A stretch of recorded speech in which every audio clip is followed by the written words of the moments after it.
আজকে আমার লাইফের কিছু কষ্টের বিষয় আপনাদের মাঝে শেয়ার করব। জানি না ভাই, আল্লাহ আমাকে এমন একটা মন দিয়েছে, জানি না আল্লাহ আমাকে এমন একটা সুন্দর মন দিয়েছে যে মনের মধ্যে কোনো অহংকার দেয়নি। খুব অল্প সময়ে সবাইকে অনেক আপন মনে করি, অনেক আপন করে ফেলি। জানি না এটাই হয়তোবা আমার একমাত্র ভুল, কিন্তু যাই হোক, সেটা তো বড় বিষয় না। বড় বিষয় হচ্ছে আমি যাদেরকে আপন মনে করি, ধরেন আমার ফ্রেন্ড সার্কেল, আর ফ্রেন্ড সার্কেলের মধ্যে যাদেরকে আমি অনেক বেশি আপন মনে করি, দিন শেষে তারাই আমাকে অনেক বেশি কষ্ট দেয়। তবে তাদের মধ্যে একজনের কথা আমি আপনাদেরকে বলি। আমি আমার লাইফে এমন একটা বন্ধুকে অনেক বিশ্বাস করতাম, অনেক আপন মনে করতাম। আপন মনে করতাম বলতে নিজের ভাইয়ের চাইতো অনেক বেশি আপন মনে করতাম।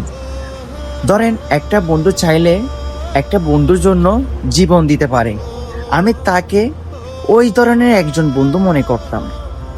যাই হোক, তারা আমার মধ্যে একটা ভুল বুঝাবুঝি হয়েছে। যেটাই হোক, সে যদি আমাকে মন থেকে বন্ধু ভাবত, সে যদি আমাকে মন থেকে মনের একজন বন্ধু ভাবত, সে কখনো আমার সাথে বন্ধুত্বের সম্পর্কটা বিচ্ছেদ করতো না। যেটা আমার বিশ্বাস। বন্ধুত্বের মাঝে হাজারো ভুল ত্রুটি থাকে, বন্ধুত্বের মাঝে হাজারো অনেক সমস্যা হয়, কিন্তু সে যদি আমাকে মন থেকে আপন একজন বন্ধু ভাবত, সে কখনো আমাদের বন্ধুত্বটা বিচ্ছেদ করতে পারতো না। যাই হোক, তাকে আমি এমন একটা বন্ধু ভাবতাম।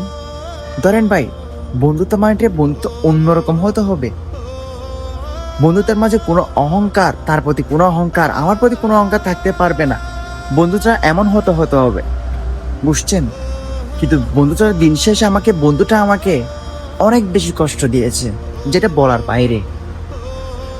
কষ্ট বলতে কিরকম কষ্ট দিয়েছে? ধরেন আপনি এমন একটা জঘন্য কাজ যেটা আপনি করেন না, সেই বন্ধুটা যদি বলে আপনি সেই কাজটা করেন, তখন আপনার কি মনে হবে? সেই বন্ধুটা যদি সবার সামনে আপনাকে অপমান করে, সেক্ষেত্রে আপনার কি মনে হবে? বন্ধুটাকে আপনার কি মনে হবে? হয়তো সে সবার কাছে আপনাকে ছোট করতেছে, কিন্তু তার থেকে মাথায় রাখতে হবে যে উপর একজন আল্লাহ আছে।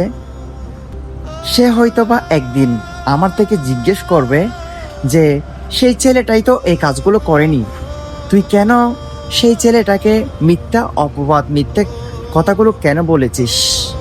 ঠিক আছে, যাই হোক ভাই, তাকে আমি আমার লাইফে এমন একজন বন্ধু মনে করতাম যেটা অন্যরকম বলতে গেলে অন্যরকম। কিন্তু সে কে জানতো তার ভিতরে যে এত অহংকার, এত ইগো, সেটা তো আগে জানতাম না। বন্ধুত্ব মানে কি আর বলবো, যেটা বলার বাইরে। যাই হোক, আমি দিন শেষে এটাই বলতে চাই, যাই করিস না কেন, হয়তো আমাকে সবার কাছে ছোট করতে পারবি, হয়তো আমাকে সবার কাছে আমি অনেক খারাপ মানুষ এটা মনে করিয়ে দিতে পারবি, কিন্তু দিন শেষে একটা কথা মনে রাখিস, একজন আল্লাহ আছে, ওনার কাছে তোর থেকে জবাবটা দিতে হবে। ভাই কি করছে জানেন? কি করছে সেটা মানে বলতে লজ্জা লাগতেছে। সেই বন্ধুটা, ধরেন আপনার 3 জন মানুষ, আমি তুতুটা কেন ফেলে গেছি জানেন? ওর দিকে তাকিয়ে ফেলে গেছি, হয়তো ভিডিওটা ওর সামনেও যেতে পারে। যাই হোক, ধরেন আপনারা 3 জন মানুষ, 3 জন মানুষের মধ্যে আপনি হচ্ছেন থার্ড পার্সন। আরেকজনের সাথে ধরেন আপনার একটা ভালো রিলেশন আছে, মানে আমার সাথে একটা ভালো রিলেশন আছে একটা মানুষের সাথে। যাই হোক, আপনার ফার্স্ট পার্সন হচ্ছে আপনার বন্ধুটা, মানে আপনি থার্ড পার্সন, আপনার সাথে যার সাথে রিলেশন আছে উনি সেকেন্ড পার্সন, আপনার বন্ধুটা ফার্স্ট পার্সন।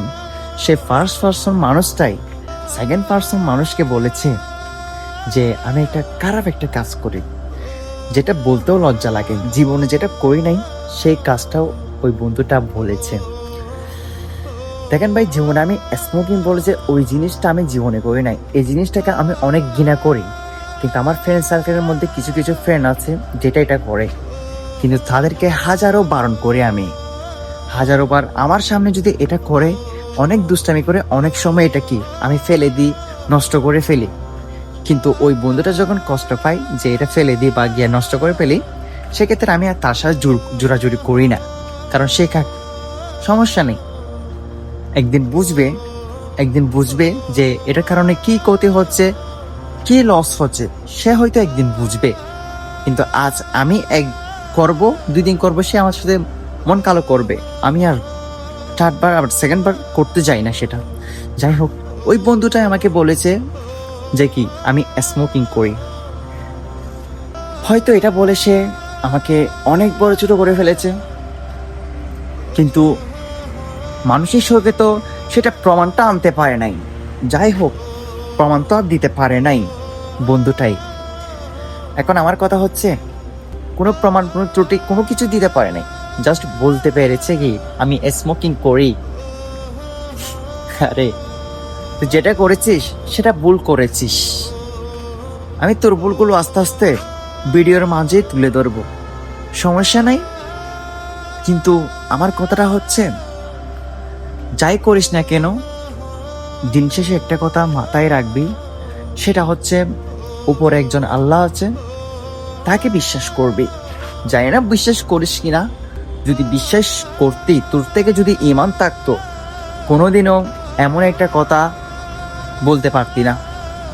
দেন সেট, ভালো থাক, দোয়া রইল।